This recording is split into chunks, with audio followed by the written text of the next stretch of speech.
It's a trip that begins in the northwest of the United States in Washington state, then across the country to Washington, D.C.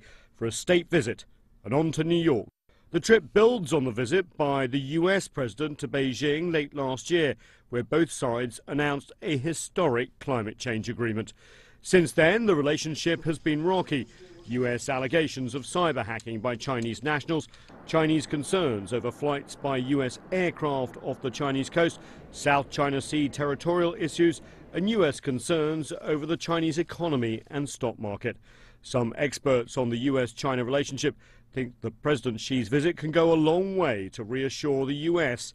about Chinese policy. I hope that President Xi Jinping could use this opportunity to communicate with American people regarding the China's foreign policy, even introduce more about himself, his vision about China, and to let the American people know more about, what is China's intentions. That's already been happening.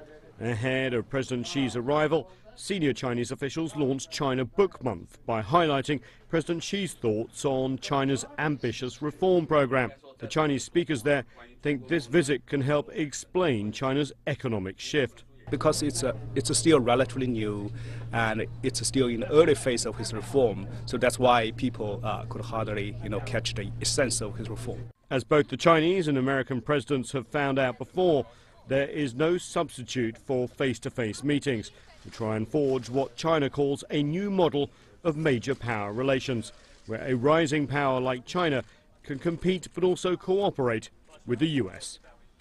Those face-to-face meetings will happen here at the White House first, an informal dinner between the two presidents, then the following evening the full state dinner. Both Beijing and Washington hope there'll be progress on the much-waited-for bilateral investment treaty and perhaps also establishing rules of the road when it comes to cybersecurity. The climate change deal inked in Beijing last year shows what can happen when two countries of this size work together. Nathan King, CCTV, Washington.